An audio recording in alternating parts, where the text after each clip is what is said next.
Hey there. How's it going? This is me, Dan Monroe. This video series I thought I would start called Blue Collar Scholar. Because I read a lot of books and I listen to a lot of books. My job's boring. So, uh, I just got my earbuds in all day. I'm listening to books all day, books and podcasts, and I just wanted to do something because I'm getting all this knowledge. I'm hearing all this stuff that is shaping my worldview, and I just don't feel like this information is out there enough. Or maybe it is, but it's just not really, uh, create the change you want to see or whatever. Um, so I thought I'd start. First book I think I'll do is called The New Class War by Michael Lind. Um, which I think he's kind of like a right wing guy. He writes lots of articles and stuff. And I found this book really interesting.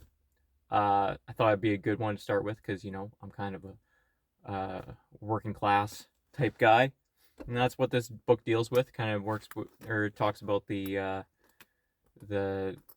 current situation that the world is in and how there's kind of a stratification of like a managerial class and a working class, and yeah, another good book. Like I kind of want to do. There's 3 books that I think really kind of illuminate the current uh, situation we're in. One is this book. One is called The Coming of Neo-Feudalism by Joel Kotkin, and then another one is from like the 50s, which I think is referenced in this book, called The Managerial Revolution by Michael Burnham. And yeah, I want to kind of cover those. Oh, and The Dictatorship of Woke Capital. I think we'll get into that as well. But yeah, I'm just going to rattle off as much as I can on my break, and we'll just kind of do it like that. If you're a working person as well, you get your 15 minutes. Come spend it with me, and I'll tell you some stuff. And then you don't have to read the book, because I think I took the best parts, at least the parts that spoke to me. Okay, so first thing he says is capitalism is disappearing, but socialism is not replacing it. What is now arising is a new kind of planned, centralized society, which will be neither capitalist nor, in any accepted sense of the word, democratic. The rulers of this new society will be the people who effectively control the means of production, that is, business executives, technicians, bureaucrats, and soldiers, lumped together by Burnham, that's James Burnham, as I was talking about, under the name of managers. These people will eliminate the old capitalist class, crush the working class, and so organize society that all power and economic privilege remain in their own hands. Private property rights will be abolished, but common ownership will not be established. The new managerial societies will not consist of a patchwork of small, independent states, but of great superstates grouped around the main industrial centers in Europe, Asia, and America. These superstates will fight among themselves for possession of the remaining uncaptured portions of the earth, but will probably be unable to conquer one another completely. Internally, each society will be hierarchical, with an aristocracy of talent at the top and a mass of semi-slaves at the bottom. So yeah, that's kind of sucks. I don't like the sound of that, personally. And I think a lot of people can feel that, where, you have your kind of managerial elites at the top, and they get to make all the decisions, and then we just have to live by them. We don't really get much of a say. You get to vote every 4 years, but generally you get to vote for different shades of the same thing. So, because politicians kind of get picked as well. There's that saying, politicians are selected, not elected. And you see the stuff with like the World Economic Forum and shit. Sounds a lot like that, doesn't it? Next one. While private property rights have not been abolished, even in so-called capitalist countries, they have been diluted and redefined beyond recognition. Vast numbers of temporary holders of corporate shares that are frequently bought and resold by intermediaries, like mutual funds, are said to own corporations. Ordinary people with loan repayment or installment plans who in effect are renting houses, cars, and phones from banks or corporation likewise are owners in name only. Yeah, I mean, how many people do you know that they have a bunch of stuff, but it's all just like leased or they're on like a mortgage or whatever?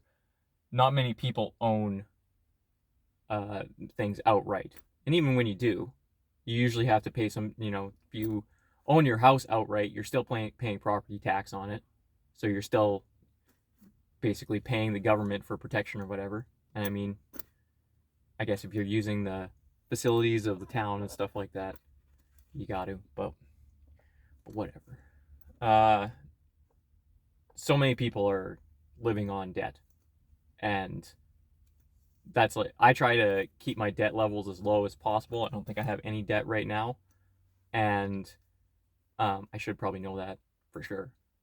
But I don't have any major debt. I don't own, like, I always buy my cars used, and I like to own things outright so that I know I don't have to rely on, uh, I just see so many people that they own this stuff, but they're like one payment away from not owning it. And, they think, well, I have a good job, so, it's fine. It's like, well, what if they do something like, I don't know, force you to get a vaccine or some other medical uh, intervention that you don't really want, and then your job is depending on it? Then what? I don't know. Okay. So the most important managers are private and public bureaucrats who run national and global corporations, government agencies, and nonprofit organizations. They exercise disproportionate influence in politics and society by virtue of their institutional positions in large, powerful bureaucracies. Some are independently wealthy, but most are salaried employees of fee-earning professionals. Most of today's billionaires were born into this university-educated, credentialized, bureaucratic upper middle class, and their heirs tend to disappear back into it in a generation or two. Pre-modern titled aristocrats who survive in the contemporary West are anachronisms? I don't know. For the most part, avoid ridicule by disguising themselves as hardworking professionals and managers. Yeah, sometimes I have trouble with words because I'm not that smart. And sometimes my mouth is stupid, so it'll say stupid things.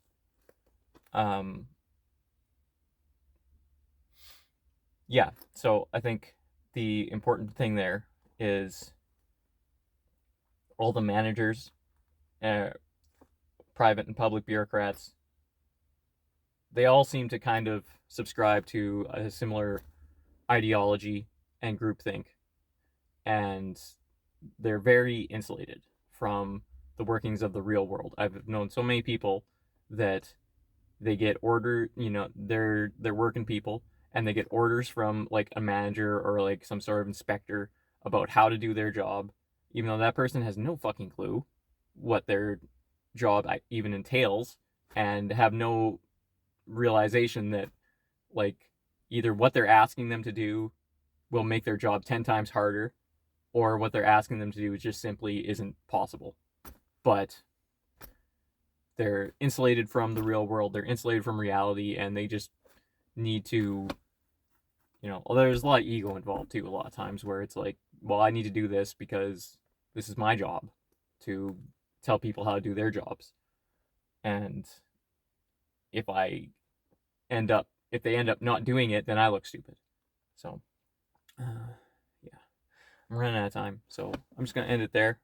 We'll pick up from there next time.